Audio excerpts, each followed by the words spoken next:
Bonjour à tous, c'est une joie de vous accueillir sur le plateau de Vitamine B. Aujourd'hui, j'ai Rolf Schneider sur le plateau. Bonjour Rolf. Bonjour Sylvain.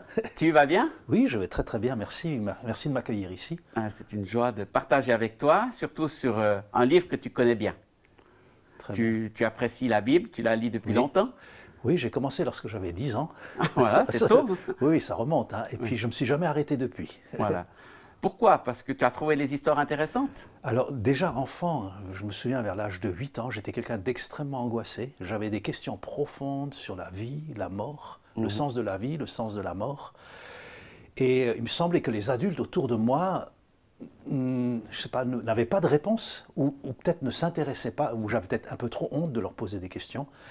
Et j'étais extrêmement angoissé. Et quand mes parents m'ont envoyé au catéchisme à l'âge de 10 ans, à ce moment-là, j'ai trouvé vraiment dans la lecture de la parole de Dieu un véritable apaisement.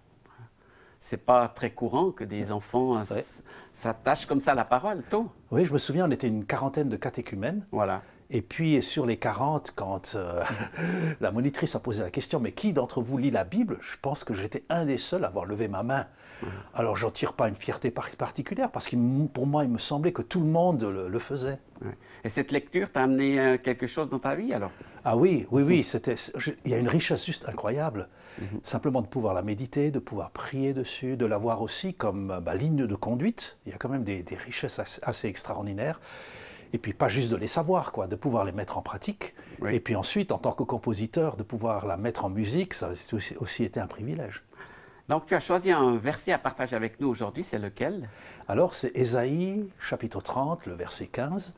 Alors on va le lire ensemble, oui, oui, puis on en parlera.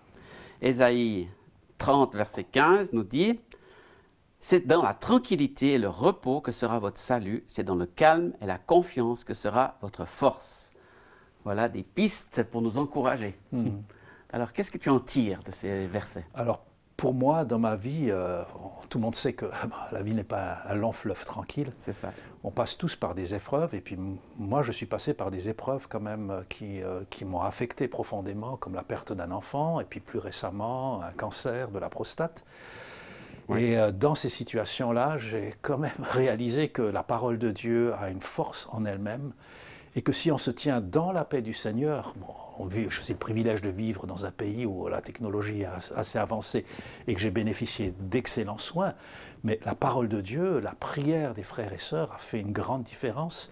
Et j'ai pu conserver tout au long de ces différentes épreuves une paix qui ne vient pas de moi. Ce n'est pas parce que je suis quelqu'un d'extraordinaire ou qu'avec ma femme on est des gens super spirituels ou super extraordinaires. Mais je crois qu'il y a quelque chose de surnaturel qui vient dans ces moments lorsqu'on se confie vraiment dans le Seigneur.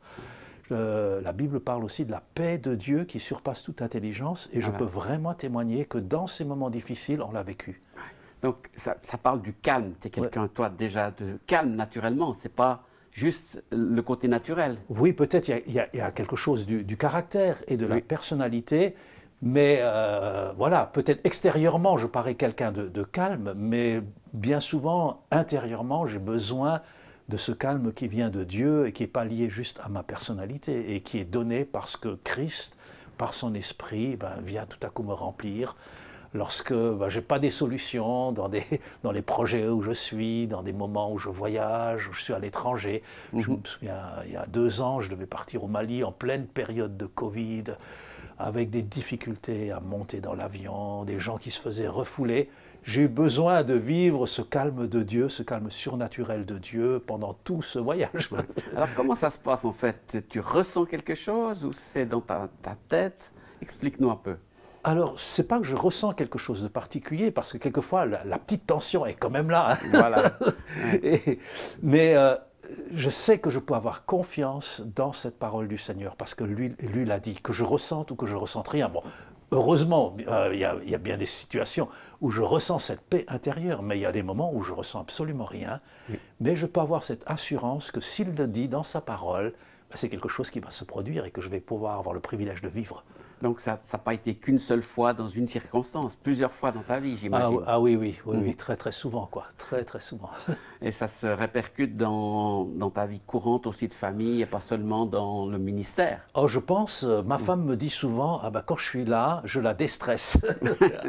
Donc souvent, on peut avoir de grandes prétentions en tant que mari, mais quand on entend le témoignage de l'épouse, c'est toujours rassurant de savoir que nos petites théories elles fonctionnent quand même déjà au sein du couple et puis au sein de notre entourage.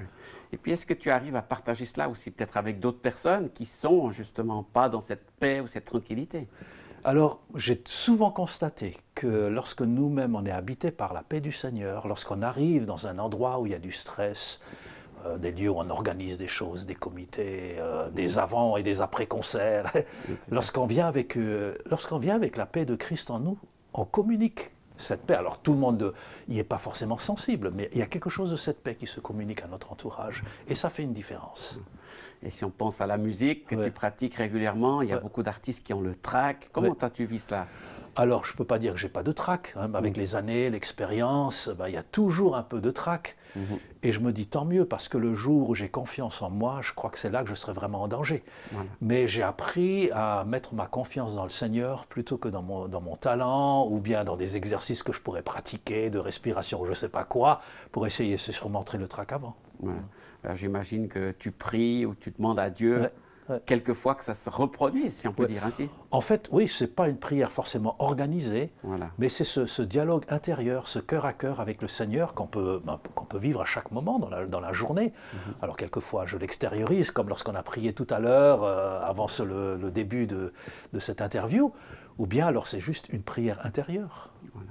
Puis Ésaïe, là, il s'adressait à qui, en fait, dans ce contexte? Alors, on s'est arrêté avant la fin du passage, parce qu'il s'adresse à son peuple, à qui il promettait cette tranquillité et ce repos, et puis son peuple qui cherchait des solutions à l'extérieur, voulait s'appuyer sur la force militaire, l'équipement militaire des Égyptiens, entre autres, pour repousser les Assyriens.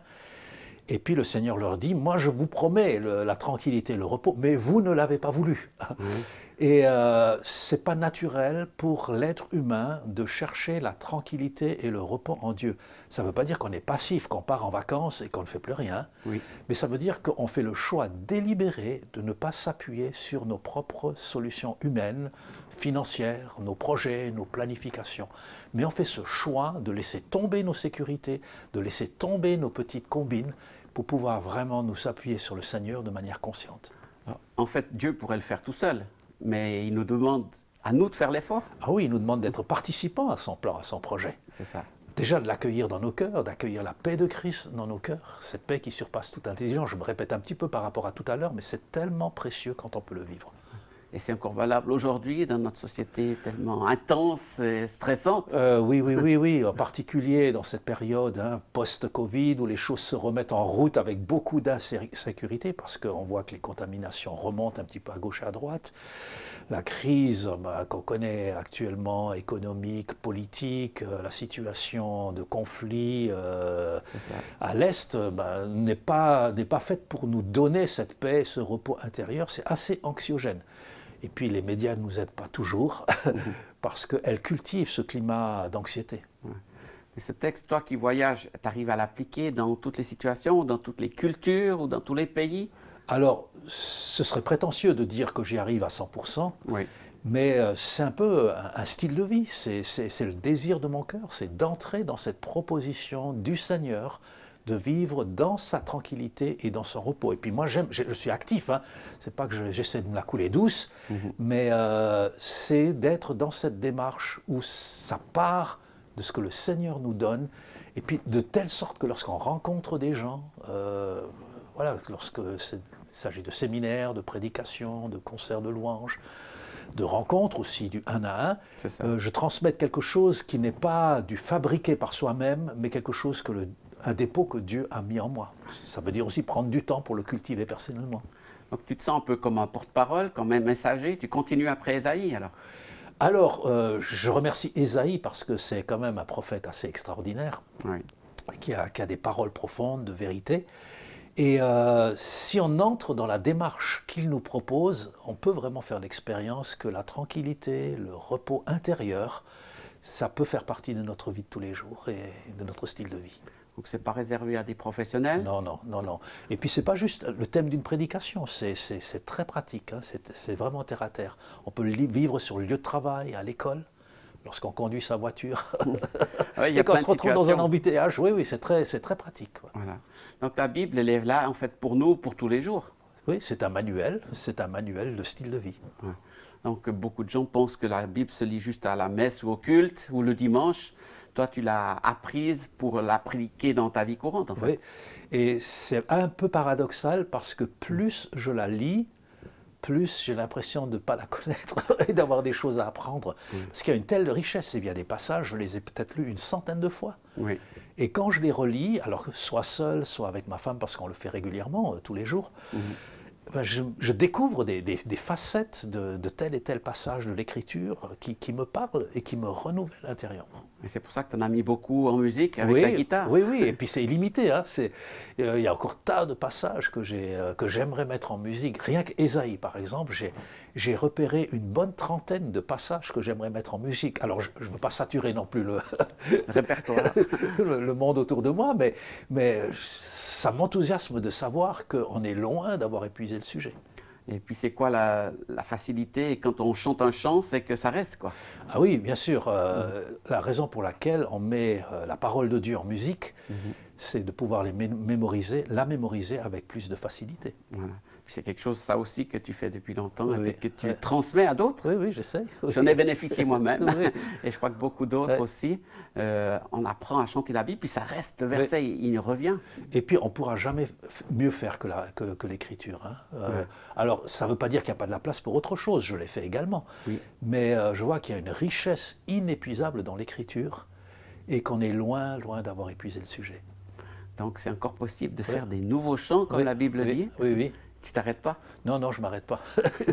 T'es pas fatigué, t'es pas... Ah non, non, non, pas du tout. Ouais. Au contraire, plus j'avance, plus j'ai l'impression de grandir aussi dans mes capacités d'écrire, dans mes capacités musicales. Bon, je ne suis pas tout seul non plus, hein, on travaille aussi en groupe, hein, je bénéficie aussi de l'apport des autres. J'aime beaucoup coécrire aussi avec d'autres, ce qui est une vraie richesse. Ouais.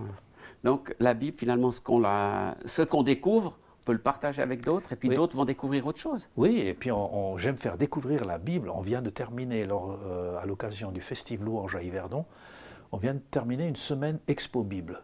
Voilà. Donc on a eu l'occasion de faire découvrir la Bible au travers des panneaux de la Société biblique, plus d'un apport d'une presse de Gutenberg, des documents extrêmement précieux prêtés par des musées, de faire découvrir la Bible à la population d'Yverdon, et puis plus largement.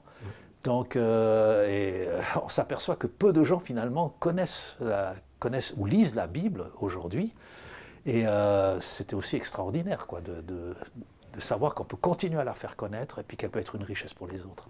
C'est une vitamine, comme dit cette émission, la vitamine B, la Bible, oui. qui nourrit notre âme. Quoi. Exactement. Donc, il y a encore des belles années devant nous. Oui.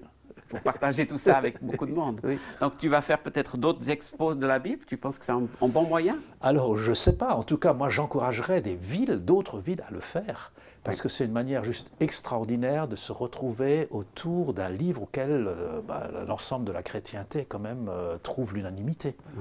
Ouais, parce qu'il y a différentes sortes d'églises, différentes approches, mais ce qui reste, c'est quand même la parole de Dieu. Oui, et puis à cette occasion-là, j'étais profondément touché parce que ce sont nos frères catholiques qui ont dit on aimerait refaire un festival louange à Yverdon, mais on aimerait que cette fois, l'accent soit mis sur la Bible. Voilà. Donc ils nous ont donné ce mandat de faire cette expo Bible et ils ont été très très présents en faisant venir leur groupe de catéchètes. C'était vraiment une réussite à ce niveau-là. Donc pour toi c'était justement une réussite que la Bible soit mise en avant, mais ce n'est pas un livre comme un talisman, comme de protection ou autre. Non, non, c'est un manuel de vie. Voilà. C'est un livre que tu utilises pour appliquer chaque jour. Oui, exactement. Donc, merci beaucoup pour cet échange, Rolf. Merci, Sylvain. Et c'est ce qu'on va dire à tous ceux qui nous suivent. La Bible, c'est un manuel. J'aime beaucoup cette expression de Rolf. Donc, lisez-le comme un manuel. C'est vrai que des fois, quand on achète un nouvel appareil, on n'aime pas lire le manuel parce qu'on veut juste l'utiliser. Mais dans la vie, on a un bon manuel envoyé par le Créateur et on vous encourage à le découvrir et à le lire chaque fois que vous pouvez. À bientôt pour une prochaine émission Vitamine B.